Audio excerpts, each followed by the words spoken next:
What's up, y'all? Raider fans, appreciate you rocking back with me. I'm Sam Gordon here again, and it's Tuesday afternoon, which means it's time for Vegas Nation Fan Zone. I'm here to answer any questions or just to chop it up about Raiders news or NFL news in general with where we're at. Of course, I don't think I've tapped in with you guys on the Fan Zone since the hiring of Gus Bradley.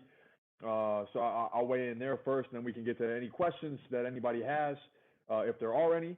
So feel free if you're watching on YouTube to chime in and ask a question. But the Gus Bradley hiring, it happened a couple weeks ago now, but I really like what he brings to the Raiders. I think he checked kind of all the boxes. There's a history there with John Gruden. He has a pedigree and a track record, a lot of success as a defensive coordinator, of course, with the Seattle Seahawks and then the Los Angeles Chargers. Very accomplished on both of those defenses, knows how to help draft and develop talent. Has, especially with Seattle, was able to take a number of late-round players and help build them into the Legion of Boom defense. So really impressed with what he did there. And then even though he struggled a little bit as a head coach, and I'm being a little conservative, he struggled quite a bit with the Jacksonville Jaguars. I think he was still crucial in bringing along pieces that helped that defense and that team get to the AFC Championship game in 2017. So we know he has his work cut out for him with this Raiders unit. We don't have to go down that route again and that rabbit hole of how much they struggled this past year. But a guy like Bradley, I think he has a track record. He can develop talent, and there's a lot of young players on this defense still, as we know, that the Raiders hope to develop and that they invested draft capital in. So I think that he's going to be counting on to develop those guys, and then also the Raiders are going to have to kick the tires on the free agency market and see if they can acquire a big-time playmaker. That is what they didn't have last year, somebody that down to down is capable of making a game-changing play that defenses have to account for, that have to pay, or offenses have to account for, have to pay a ton of special extra attention to, and that can really make other guys better around him. I think the Raiders had a number of very good players on that defense last year, even though the unit never came together. There was productive players, there was good players, but not quite that game-changing kind of player that can really make a big difference. So, again, feel free if anybody's rocking with us today, chime in with any questions, any comments. We'll address anything that we can. If not, I think, free agency, been looking, kind of perusing who's going to come available. First of that D-line, I think Leonard Williams, the DND tackle that played most recently with the Giants, had 11.5 sacks this past year. Would be somebody interesting that could make a big difference on that defensive line at only 27 years old. He's a veteran now. He's experienced, but still youthful enough to be part of kind of an up-and-coming unit what the Raiders hope to be. A guy like Yannick Ngakoue, going to be curious to see what happens there. I mean, he was a guy that was traded not once but twice this past season. Had 8 sacks, hit the QB 13 times, very productive. Got to imagine, hefty price tag on both those guys, but definitely difference makers. And then even a guy like Justin Houston, the veteran, who played last year with the Indianapolis Colts, had 8 sacks. He's formerly a 20-sack guy with the Kansas City Chiefs. He has a big-time pedigree in this league in terms of being a difference maker. Maybe he's somebody that they go after looking, short-term on that end as well. I think the Raiders could also definitely use some help at the safety position if they decide to kick the tires in the free agency market there. Don't expect Eric Harris to be back. He's a free agent and struggled a little bit this year, but there are top options out there on the free agency market. A guy like Anthony Harris, a guy like Justin Simmons from the Denver Broncos, both those guys, high-end safeties, very, very productive, and in their quote-unquote primes of the careers. Harris is 30, Simmons is 28, and coming off of a Pro Bowl appearance, so I think he would be an interesting option. Maybe a guy like a Marcus May with the New York Jets. I think he's pretty solid, and I don't think he would be super expensive. I think there'd be some value there. I think he played pretty well at times there, and that was just a dumpster fire in New York. But Harris, Simmons, and maybe even a guy like John Johnson with the Rams, who was really good this past year, and the Rams, from a cap standpoint, aren't they spend a lot of money, so they might not be able to keep him long term.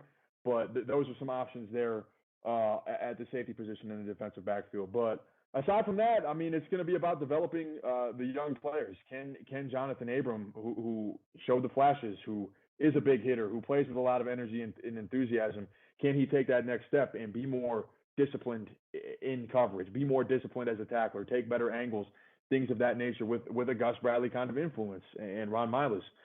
Can he take that step? Can Damon Arnett put together a full season? There were flashes at times. We know he also struggled, and opposing quarterbacks were able to kind of have their way with him, and opposing wide receivers. I thought Trayvon Mullen took a big leap this year as because solidifying himself as one of the as a very solid up and coming corner. He's still only 23 years old, the second round pick in 2019. Can he take another step? Can Max Crosby take another step? How about Cleveland Farrell? There are young players here that the Raiders can seek to develop under Gus Bradley. Are they going to bring Nicholas Morrow back? He was their best linebacker in coverage this past year, and the former undrafted free agent had a big time year. He's looking for a payday. He's unrestricted. Are they going to bring him back? Can Corey Littleton get back to where he was playing at when he was with the Rams? These are all things that Gus Bradley was brought in to address. So definitely interested to see what they do from a development standpoint, and then what they do also in free agency. I think the draft presents a number of intriguing options as well. The Raiders have their first round pick. What are they going to do? Is it worth trading their first round pick if somebody solidified, one of these solidified veterans that might be in a contract situation or doesn't see a future long term? These guys always emerge. DeForest Buckner, again, Yannick Ngakoue. There's somebody like that every season. Khalil Mack, who the Raiders definitely have some history with. I'm not saying these are the players, but somebody like that where there is a trade that maybe you trade some draft capital for and bring somebody established aboard, or do they look to use that first round pick to add another young player to this defense? So these are questions that the Raiders brain trust, I'm sure, is deliberating and mulling over, and these are things that they're going to have to take a look at as the draft approaches. I think it's super interesting. This week is big from an evaluation standpoint with the Senior Bowl, and our colleague Vinny Bonsignore from Vegas Nation is down there, and he's going to have stuff from the Senior Bowl all week. But that's always a prime tool for talent evaluation for NFL personnel. What seniors are making a name for themselves. It's not like a combine setting. They actually do football stuff. So you get a better opportunity to really see who these guys are as football players and not necessarily just athletes. So that's huge. That's a huge thing as well. A lot of decisions that have to be made. Maybe the Raiders go with a defensive player in the draft, like a Gregory Rousseau from Miami, somebody like that, or he's a defensive lineman, or do you go after Zaven Collins from Tulsa? A number of guys like that. Do you look for help at linebacker? Joseph Asai at Texas. These are guys I think the Raiders would consider. They need help on all three levels at defense. I would expect them to go defense if they end up hanging on to that pick. Again, if anybody's tuned in, feel free to answer or to ask any questions about the Raiders this past year, what they're going to do in free agency moving forward, any of those things. We'd be happy to talk about whatever. Feel free to facilitate anything. It was an up and down year, but still I think a lot to be optimistic. If there's nothing Raiders related, I guess we could talk about the games this past Sunday. The AFC and NFC championship game, I thought Patrick Mahomes did Patrick Mahomes thing. It was Patrick Mahomes, and that was ultimately the difference. I was really impressed with how Kansas City's defense played. And then as far as Tampa Bay is concerned, super impressed with Tom Brady. How can you not be, even though he struggled quite a bit in the second half? He did what he had to do in that first half to give his team the lead, and he made the big throws on that field goal drive. I don't need to go on and on about Matt LaFleur's decision to take the ball out of Aaron Rodgers' hands. That was a stunner in and of itself. Very surprised that you'd want to give the ball back to Tom Brady in that situation. But nonetheless, that's what he did. And the Raiders and the Buccaneers defense, or the Packers defense, couldn't get that crucial stop. Gave the ball back to Tom Brady, and he knew what to do with it. So as far as this matchup in 2 weeks is concerned, I think you got the two best rosters. You look at that Tampa Bay roster, they're stacked, quality offensive line. You have Tom Brady, multiple wide receivers, multiple tight ends. You have playmakers on all three levels of that defense. They can get after the passer. They can make plays in the secondary, and they have Devin White, who anchors their linebacker core, and Levante David, two of the best linebackers in the NFL. From Kansas City's perspective, we know about the Mahomes factor. I think that Tyreek Hill and Travis Kelce, in my lifetime, is the best 1-2 punch, or I don't even know if you call it a 1-2 punch, the best 1-1 punch, best dynamic duo of pass catchers we've seen. That those guys complement each other so well, and it's almost like Mahomes knows what those guys are thinking, and vice versa. and then that opportunistic defense with Frank Clark and Tyrann Mathieu, more than capable of making plays. So super compelling matchup there. That, of course, Super Bowl, deep in the playoffs, that's where the Raiders want to be. If there are any questions, please feel free to chime in here. What about the free agent like the kicker and the long snapper from Jesse Correa, special teams? I expect Daniel Carlson to be, he was rock solid. I don't think he's going anywhere. I mean, he was one of the best kickers in the NFL. They were publicly praised how he performed this year. Having a solid kicking game has been so crucial, and I think that he's going to be back. We'll see what they do at long snapper. That's not necessarily a position where you if it ain't broke, don't fix it. I would expect the long snapper to be back as well. Rochelle Richards chimes with a question. Outside of team's defense, what is the biggest area of improvement the Raiders need to focus on this offseason? That's a great question. I think if there's anything the Raiders need to do, I think it would be shoring up that offensive line. What's going to happen with Trent Brown? His guaranteed money has been paid off. He really struggled this year. Wasn't available for most of the season. When he played okay, but not necessarily to the level of a franchise right tackle. Do they part ways with him and create some cap space, or do they try and renegotiate and bring him back at a lower figure? I think you also have to monitor the Richie Incognito situation. If you're talking about a 37-year-old who just had an Achilles injury, he's been in the league a long, long time.